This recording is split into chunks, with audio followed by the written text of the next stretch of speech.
बिस्मिल्लाहिर्रहमानिर्रहीम। अस्सलाम वालेकुम नाज़रीन, आप यूट्यूब चैनल देख रहे हैं। मैं इमरान ख़ान हूँ। बदस्तूर जो सूरत हाल है वो किर्गिस्तान के दारुल हुकूमत बिश्केक में वो अभी तक ख़राब है और बड़ा खौफ फैला हुआ है तलबा के अंदर। तलबा अब अपने घर वालों से राब्ते में आ गए और अब तो नंबर्स भी सामने आ रहे हैं किस इलाके के कितने तलबा किस जगह पे मौजूद हैं और कहाँ पे महसूर हैं। तो तलबा का ये बताना है कि वो पूरी तरह से महसूर हो चुके हैं और वो बाहर नहीं निकल सकते। अपने अपने कमरों के अंदर उन्होंने बंद किया हुआ है ख़ुद को।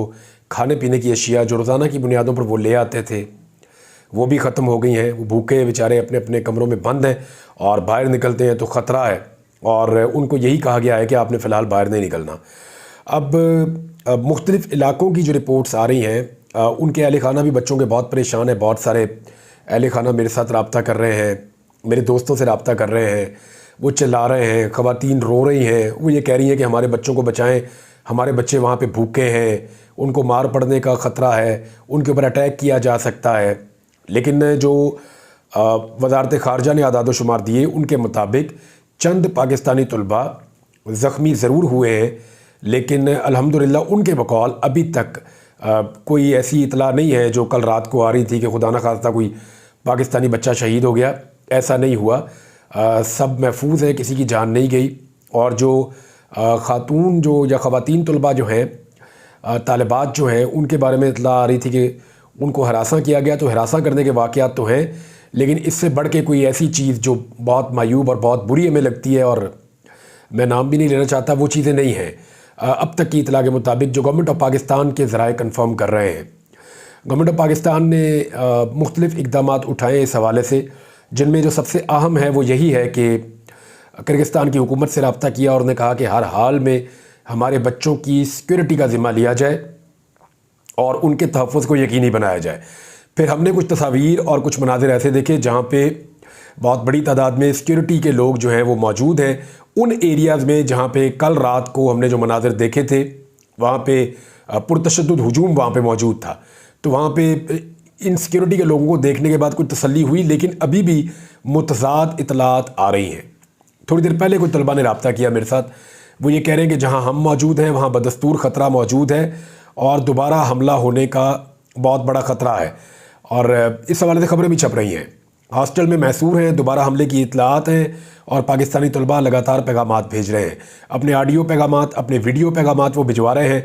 सोशल मीडिया को वो इस्तेमाल कर रहे हैं। मुख्तलिफ़ स्पेसिस के अंदर तलबा मौजूद हैं और वो वहाँ पे भी बात कर रहे हैं। ये रात गए मैं वीडियो रिकॉर्ड कर रहा हूँ, आप इसको जो है वो एतवार की सुबह सुन रहे होंगे, लेकिन ये रात भी आसान नहीं है। जो एक रात पहले हुआ वहाँ पे उसी का ख़दशा है कि दोबारा कोई मॉब इस तरह का उस इलाके में आ जाए और तलबा के ऊपर अटैक कर दे। तो ये एक बड़ी अजीबोगरीब सूरत हाल है। पाकिस्तान के मुख्तलिफ़ इलाकों से, भक्कर से, कोटली से तलबा बहुत बड़ी तादाद में मौजूद हैं। फुटाबाद से, जनूबी पंजाब के इलाकों से तलबा बहुत बड़ी तादाद में वहाँ पे मौजूद हैं। बदीन के तलबा वहाँ पे मौजूद हैं और तलबा अपने नाम के साथ अपनी अपनी वीडियो जारी करते हुए बता रहे हैं कि वो अभी तक महफूज हैं, लेकिन वो महसूर हैं। वो बाहर नहीं निकल सकते, मर्ज़ी से मूव नहीं कर सकते, खाने पीने की अशिया ख़त्म हो गई हैं और उनको अपनी सिक्योरिटी के लिए सख्त खदशात और ख़तरात लाहक हैं। ये शुक्रिया अदा करना चाहिए उन तमाम सोशल मीडिया वॉरियर्स का और शुक्रिया अदा करना चाहिए सोशल मीडिया पे रात भर जागने वाले उन तमाम सहाफ़ियों का जिन्होंने इस मामले के ऊपर अपनी हुकूमत को झंझोड़ा। अगर वो हुकूमत को ना झंझोड़ते तो शायद हुकूमत को सुबह के बाद भी होश ना आती। तो अब तक जो है वो हुकूमत कुछ एक्टिव हुई है, हुकूमत ने कुछ एक्टिविटीज़ की हैं जिनकी बदौलत अब तलबा महफूज तसव्वुर किए जा सकते हैं कुछ हद तक, अगर दोबारा अटैक ना हो तो।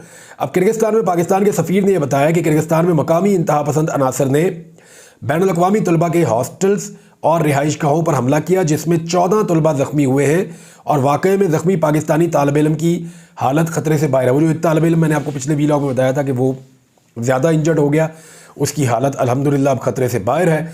और सफ़ीर जो है हसन ज़ैगम, उन्होंने एक्स के ऊपर अपना एक स्टेटमेंट जारी किया और उन्होंने बताया कि मैं आपको कल शाम से होने वाले तशद्दुद के वाक़यात के बारे में बताऊँगा। कल रात यहाँ कुछ मकामी इंतहा पसंद अनासर ने बैनुल अक़वामी तलबा के हॉस्टल्स और रिहाइश गाहों पर हमला किया, जिसमें 6 हॉस्टल्स हमले की जद में आए। किर्गिस्तान हुकूमत की इतला के मुताबिक 14 बैनुल अक़वामी और गैर मुल्की शहरी इन हमलों में ज़ख्मी हुए हैं और मिशन को ये बताया गया है कि शाहजेब नामी एक पाकिस्तानी शहरी किर्गिज़ नेशनल अस्पताल में ज़ेरे इलाज है। पाकिस्तानी सफ़ीर ने कहा कि वज़ीर-ए-आज़म पाकिस्तान शहबाज शरीफ की ख़ुसूसी हिदायत पर मैंने आज शाहज़ेब से किर्गिज़ नेशनल अस्पताल में मुलाकात की है, उसकी खैरियत दरियाफ़्त की और उनकी हालत ख़तरे से बाहर है। अच्छा, अब शहबाज शरीफ साहब ने इसहाक डार को और साथ में अमीर मुकाम को भिजवाने का फ़ैसला किया किर्गिस्तान, ताकि वो फौरी तौर पे वहाँ पे जाएं और तलबा के मामलात को देखें। अगर उन्हें वापस लाना बहुत ज़रूरी है इस वक्त, तो फिर तलबा को वापस लाया जाए। वहाँ की हुकूमत से पूरी गारंटी ली जाए कि हमारे तालिब इल्म इस सारे माहौल में बिल्कुल महफूज रहेंगे और आज़ादाना तौर पर मूव कर सकते हैं, कोई उनकी तरफ उंगली भी नहीं उठाएगा। ख़तरे से मुकम्मल तौर पे बाहर होना चाहिए। और अगर ऐसा नहीं होता तो फिर पाकिस्तानी तलबा को वापस लाना चाहिए प्रायोरिटी के ऊपर। जब पाकिस्तानी तलबा वापस आएंगे तो चंद महीनों में किर्गिस्तान और वहाँ के जो इंतहा पसंद ग्रुप हैं उनकी अकल ठिकाने आ जाएगी। उसकी वजह यह है कि वो बहुत बड़ा माशी लॉस बर्दाश्त नहीं कर पाएंगे। बाकी मुल्कों को भी चाहिए कि अगर उनके तलबा भी खतरे में है तो फ़िलहाल अपने तालिब इल्मों को वापस बुलाएं। पुलिस जो है उसको कहा गया है कि वो चौकस रहे और पहरा दे, ख़ास तौर पे उन जगहों पे जहाँ पे गैर मुल्की तालिब इल्म रिहाइश पजीर हैं। इसहाक डार साहब के जाने का फ़ैसला हो गया। हालांकि उन्हें पहली फुर्सत में रवाना हो जाना चाहिए था, लेकिन बहुत देर कर दी उन्होंने जाने में। अमीर मुकाम साहब का नाम पहले से ही आ रहा था। कुछ लोग ये बताते हैं, ये अनकन्फर्म इतलात हैं, इनको कन्फर्म अभी नहीं किया जा सकता, लेकिन जो लोग किर्गिस्तान से राब्ते में हैं वो ये बताते हैं कि अमीर मुकाम साहब किसी वाये से वहाँ कारोबार भी रखते हैं और उनका कारोबार इन्हीं तालिब इल्मों की सरगर्मियों से या इनकी तालीमी सरगर्मियों से वाबस्ता है। तो वो चाहेंगे तालिब इल्म वहीं पे रुके, तो उनके को वहाँ ताल्लुकात भी हैं अमीर मुकाम के। तो गवर्नमेंट तो शायद यही सोच के भेजा है कि उनके ताल्लुकात काम आएंगे और वो वहाँ पे उसके बारे में जानते भी हैं, उसके बारे में पहले काम भी करते रहे हैं, तो उन्हें आइडिया भी होगा चीज़ों का। लेकिन अगर तो ये कन्फ्लिक्ट ऑफ इंटरेस्ट आ जाता है कि अमीर मुकाम अगर ये चाहें कि बच्चे वहीं पे रहें और बच्चे वापस आना चाहें और उनका आना ज़्यादा ज़रूरी हो, तो फिर फैसला जो है वो एक्चुअली बच्चों को और उनके वालिदैन को लेने देना चाहिए। जो नायब वज़ीर ख़ारजा है किर्गिस्तान के, उन्होंने कहा जी बिश्कीक में जो हमले हुए हैं मुजरिमान को कैफरे किरदार तक पहुँचाया जाएगा। मुस्लिम इत्तलात के मुताबिक लगभग 70,000 से ज़ायद या इसके करीब तलबा जो है वो किर्गिस्तान में गैर मुल्की पढ़ते हैं, जिनमें से 70% जो है वो बिश्कीक के अंदर है। ऑलमोस्ट 70% या इससे ज़्यादा वो उनके दारुल हुकूमत के अंदर है। और ये उनके दारुल हुकूमत की सूरत हाल है जो मैंने आपको पिछले वीलॉग में भी रिपोर्ट की थी। तो अब जो है वज़ारत ख़ारजा ने किर्गिस्तान की सूरत हाल पर क्राइसिस मैनेजमेंट यूनिट भी एक मुतहर्रिक किया है और उसमें नंबर भी दिए हैं। अब पहले 1 नंबर था, अब 2-3 नंबर जो है वो सामने आ गए हैं, बल्कि ज़्यादा नंबर सामने आ गए हैं। उन पर रब्ता किया जा सकता है, चाहे वो बिश्कीक में किया जाए यानी किर्गिस्तान में किया जाए, वहाँ के नंबर भी दिए गए हैं। ये नंबर आप मेरी स्क्रीन पे देख सकते हैं। और चाहे वो पाकिस्तान के अंदर अगर माँ बाप जानना चाहते हैं वज़ारत ख़ारजा से, तो यहाँ पे भी नंबर जारी कर दिए गए हैं। ये नंबर आपको हमारी स्क्रीन पे नज़र आ रहे हैं। इन नंबर्स के ऊपर आप रब्ता करके गवर्नमेंट से पूछ सकते हैं कि आपके बच्चे किस हालत में है, और जो वहाँ पे बच्चे मौजूद हैं वो अपनी हालत बताने के लिए रब्ता कर सकते हैं। बहरहाल ये मोबाइल इंटरनेट का दौर है और बच्चे जो है वो अपनी फैमिलीज़ के साथ, अब तकरीबन ज़्यादातर बच्चे राब्ते में हैं, लेकिन वो बहुत परेशान हैं, फैमिलीज़ भी और बच्चे भी। पाकिस्तान तहरीक इंसाफ ने भी इसके ऊपर अपना एक मौक़िफ़ जारी किया है। जो बैरिस्टर गौहर खान है उन्होंने लगभग 100 से ज़ायद तलबा और तालिबात से बातचीत की है और international medical university, Asian medical institute और एडम यूनिवर्सिटी वगैरह में ज़ेर तालीम 100 से ज़्यादा तलबा और तालिबात से उन्होंने रब्ता किया और उन्होंने नाम भी बताया और उन्होंने कहा जी कि जो संगीन मसाइल हैं बच्चों ने उनसे हमें आगाह किया है। देखिए, अपोजिशन की ये जिम्मेदारी होती है, हुकूमत की भी होती है। हुकूमत को भी राब्ते करने चाहिए, अपोजिशन को भी राब्ते करने चाहिए। ये क्योंकि पाकिस्तान का मसला है, पाकिस्तान के बच्चों का मसला है, सबको मिलकर इसके ऊपर आवाज़ उठानी चाहिए। पाकिस्तान तहरीक इंसाफ ने हुकूमत के रद्द-ए-अमल को नाकाफ़ी करार दिया है और हुकूमत के ऊपर इल्ज़ाम आयद किया है कि हुकूमत इस काम को बहुत सुस्त रवि से कर रही है और इसके ऊपर अपनी तवानाइयाँ उस तरह नहीं लगा रही जैसे लगानी चाहिए थी। नाज़रीन, जो सूरत हाल है किर्गिस्तान में तलबा की, उसके बारे में आपको आगाह करते रहेंगे। कोई भी ऐसी चीज़ होगी तो आपके साथ शेयर ज़रूर करेंगे सोशल मीडिया के ज़रिए से। लेकिन पाकिस्तान के अंदर भी बहुत सारी खबरें हैं। उनमें एक खबर मियाँ नवाज शरीफ साहब के हवाले से है। मियाँ नवाज शरीफ साहब को बना दिया गया है दोबारा से पार्टी का सदर। अब वो नॉमिनेट हैं। अब PMLN के अंदर बराए नाम ही इलेक्शन होगा, जिस पे इलेक्शन कमीशन ऑफ पाकिस्तान को कोई एतराज़ नहीं होगा। PMLN जैसा मर्जी इलेक्शन करवाए, एक कमरे के अंदर फैसला करके भी दे देगी तो इलेक्शन कमीशन को मंजूर हो जाएगा। इलेक्शन कमीशन कोई एतराज़ नहीं उठाएगा, कोई उंगली नहीं उठाएगा। अब PTI 150 दफ़ा भी इलेक्शन करवा दे तो इलेक्शन कमीशन ऑफ पाकिस्तान को कभी भी काबिल कबूल नहीं होगा, जब तक कि पाकिस्तान तहरीक इंसाफ के चेयरमैन वो बातें मान नहीं लेते जो उनसे मनवाई जा रही हैं। बहरहाल मियाँ नवाज शरीफ साहब ने इस मौके पर स्टेटमेंट दिया। उन्होंने कहा जी बताया जाए कि क्या वजह थी जो 1993 में हमारी हुकूमत का तख्ता उल्टा गया। 30 साल गुजर गए, मियाँ साहब को आज तक नहीं पता चला गया कि उनकी हुकूमत का तख्ता क्यों और कैसे उल्टा गया। बिल्कुल वैसे उल्टा गया मियाँ साहब जैसे आपने जुनेजो को पीठ में छुरा घोंपा, जैसे आपने 2 मरतबा बेनज़ीर भुट्टो की हुकूमत गिराई, जैसे आपने यूसुफ रज़ा गिलानी को निकलवाया, जैसे मियाँ साहब आपने अभी इमरान खान को निकलवाया। आपने हमेशा साजिश की है, हमेशा हर साजिश का मेन मोहरा मियाँ नवाज शरीफ साहब आप रहे हैं। तो आपसे ज़्यादा तो किसी को नहीं पता कि हुकूमतें कैसे गिरती हैं और क्यों गिराई जाती हैं। बहरहाल मियाँ नवाज शरीफ साहब ने कहा कि बहुत अरसे बाद अपनी पार्टी के लोग इकट्ठे उन्होंने किए, तो उन्होंने कहा बहुत अरसे बाद हम इकट्ठे हुए हैं, पूरी पार्टी की आदत यहाँ मौजूद है और आप सबको मैं प्यार देना चाहता हूँ। लेकिन मियाँ साहब ने कुछ बातें और भी कही। एक तो उन्होंने कहा 1993 में हुकूमत गिराई गई, क्यों गिराई गई। फिर उसके बाद उन्होंने कहा कि एटमी ताकत मैंने पाकिस्तान को बनाया। हालांकि भुट्टो साहब ने प्रोग्राम शुरू किया था, मियाँ साहब तो बटन को उंगली लगाने के लिए तैयार नहीं थे। डॉक्टर अब्दुल कदीर खान साहब का आप इंटरव्यू निकाल कर सुन रहे हैं, मियाँ साहब बटन को उंगली लगाने के लिए तैयार नहीं थे और कहते हैं जी मैंने एटम बम चलाया था। फिर मियाँ नवाज शरीफ साहब ने कहा कि मैं पाकिस्तान के साथ जो भी करता रहा, फिर मार्शल लॉ लगा दिया गया और 27 साल की सज़ा सुनाई गई। फिर मियाँ साहब ने कहा कि इमरान खान ने मेरी पीठ में छुरा घोंपा। यानी जो भी आता है ना वो मियाँ साहब की पीठ में छुरा ही घोंपता है। यानी कभी मियाँ साहब कहते हैं परवेज़ मुशर्रफ ने मेरी पीठ में छुरा घोंपा, कभी कहते हैं जरदारी ने घोंपा, कभी कहते हैं किसी ने घोंपा, अब कह रहे हैं इमरान खान ने मेरी पीठ में छुरा घोंपा। जो भी आता है वो मियाँ साहब की पीठ में छुरा ही घोंपता है। एक्चुअली मसला पता क्या है, मियाँ साहब ने हमेशा इस कौम की पीठ में छुरा घोंपा है। कौम को अपने पीछे लगाकर, उनको इनकलाब के ट्रक की बत्ती के पीछे लगाकर मियाँ साहब हमेशा डील मार लेते हैं।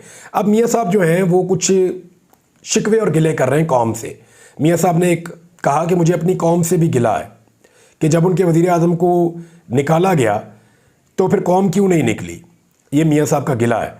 अब मामला यह है कि जब वज़ीर आज़म को हटाया गया और कौम चुप बैठी रही, 3 बंदे बैठकर 25 करोड़ आवाम के मुंतखब नुमाइंदे को कैसे नाअहल कर सकते हैं। अब मियाँ साहब चाहते हैं जी कौम बाहर निकले। तो कौम मियाँ साहब बाहर तो तब निकले ना जब आप खुद बाहर निकले। कौम आपके लिए तब निकले ना जब आप डीलें करना बंद करें। जिस वक्त खड़े होने का टाइम होता है मियाँ साहब आप हमेशा लेट जाते हैं। आपको जब कहा गया, एक इशारा किया गया IGI बना दें, आपने टक करके बना दी, फ़ौरन बना दी मियाँ साहब। आप उस वक्त कहते ना मैं नहीं बना रहा, कौम आपके साथ खड़ी होती। उसके बाद दोबारा आपने बेनज़ीर की हुकूमत गिराई, आपको एक इशारा है, आपने कहा हुकूमत गिरा दूंगा, आपने गिरा दी। फिर साजिश की आपने, फिर आपने दोबारा साजिश की, फिर परवेज़ मुशर्रफ के दौर में फिर आपने साजिश की।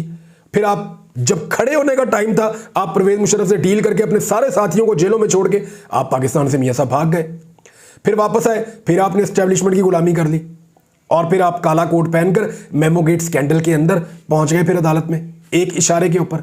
मियाँ साहब जब तक आप इशारों पे चलते रहेंगे ना, ये कौम आपका इशारा नहीं समझेगी। कौम जो है वो लीडर के पीछे खड़ी होती है, डीलर के पीछे खड़ी नहीं होती है। अभी 2018 में आप मुश्किलात में आए, आपने गिरफ्तारी दी, बहुत अच्छी बात है। आपको चाहिए था कि आप वहाँ स्टे करते। आप कभी इस अस्पताल में, कभी उस अस्पताल में, कभी आप कहते हैं मैं बीमार हो गया, कभी आप कहते हैं मेरे प्लेटलेट्स थले चले गए, कभी आप कुछ कहते हैं, कभी कुछ कहते हैं। फिर पाकिस्तान से बाहर जाके आप इलाज भी नहीं करवाते। कौम बेवकूफ़ तो नहीं है ना। एक आदमी जो है वो बहुत थोड़े से प्लेटलेट्स लेके जहाज़ पे चढ़ता है, जैसे ही उतरता है जाके हीथ्रो एयरपोर्ट पे लंदन के अंदर, उसके एकदम प्लेटलेट्स ऊपर चले जाते हैं। हाउ इज़ इट पॉसिबल मियाँ साहब? लोग बेवकूफ़ नहीं है। आप लोगों को बेवकूफ़ बना सकते हैं 1 दफ़ा, 2 दफ़ा, 3 दफ़ा नहीं बना सकते। और आपको तो लगता है कि लोग इतने बेवकूफ़ हैं कि आप सारी ज़िंदगी बनाते रहेंगे और वो बेवकूफ़ बनते रहेंगे। वो बहुत थोड़े से लोग हैं जो अपने मफाद के लिए आपके पीछे चल रहे हैं। पाकिस्तानी आपकी हकीकत समझ गए मियाँ साहब। आपने हमेशा डील मारी है। पाकिस्तानी डीलर को पसंद नहीं करते, वो लीडर को पसंद करते हैं। देखें, इमरान खान पहली दफ़ा फंसा है लेकिन उसने डील नहीं मारी। उसने कहा ये मेरा मौक़िफ़ है, मैं इसके ऊपर खड़ा हूँ। कौम उसके साथ खड़ी हो गई। आपको भी पता है मियाँ साहब, आप एक जलसा नहीं कर सके, आप एक जुलूस नहीं निकाल सके मियाँ साहब, आप एक रैली नहीं कर सके जिसको कहा कि पॉलिटिकल पार्टी की रैली है। कुछ भी आप नहीं कर सके। ख्वाजा आसिफ ने अपने मुंह से कहा कि नवाज शरीफ अस्पताल में पड़ा था और जब उससे पहले एहतजाज भी करा था, लोग निकले ही नहीं हमारे लिए, लोग एक डंडा खाने के लिए तैयार नहीं है। तो मियाँ साहब, डीलरों के लिए लोग डंडे नहीं खाते, लोग लीडरों के लिए डंडे खाते हैं। जब आप मुल्क के मफाद के लिए खड़े होंगे ना तो लोग आपके साथ खड़े हो जाएंगे। लोगों को लगेगा मुल्क का मफाद है, हमारा भी मफाद है। और जब आप जाती मफाद के लिए खड़े होंगे ना तो लोग कहेंगे दफ़ा करो, इनका अपना मफाद है, हम क्यों इनके साथ खड़े हों। आज भी मौका है मियाँ नवाज शरीफ साहब, आपको चाहिए कि आप इक़्तिदार को लात मारें जिसको आप नहीं मारेंगे, क्योंकि आपकी बेटी और आपका जो भाई है उन दोनों को इक़्तिदार दिलवाने के बाद अब आप इनकलाबी बनने का नाटक कर रहे हैं। आप इनकलाबी नहीं हैं मियाँ साहब, आप इनकलाबी नहीं हैं। आप बिल्कुल इनकलाबी नहीं, आप हो भी नहीं सकते, क्योंकि आपकी जो सारी की सारी सियासी बुनत है वो इनकलाब के बगैर है। थोड़ा सा इनकलाब का तड़का लगाने के बाद जैसे ही अवाम खड़ी होती है, आप डील करके निकल जाते हैं हमेशा।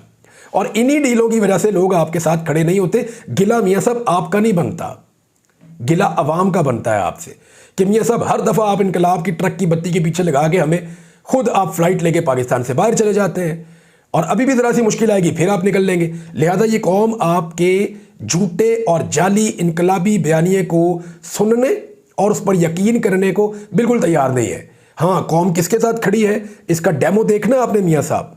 आज आपकी हुकूमत है वफाक में भी और पंजाब में भी। सिर्फ इतना सा काम करें, इमरान खान को अदालत तक ले आए एक दिन, सिर्फ अदालत तक ले आए आप एक दिन के लिए, और अदालत से वापस जेल तक ले जाएं। आपको पता चल जाएगा कौम किसके साथ खड़ी है और क्यों खड़ी है। फिर जाना जाके जेल में मिलके इमरान खान से पूछना कि उसने ये सब कैसे किया। वो आपको बताएगा कि लीडर और डीलर में फ़र्क क्या होता है। अब तक के लिए इतना ही। अपना ख्याल रखिएगा, अपने इस चैनल का भी। अल्लाह हाफ़िज़।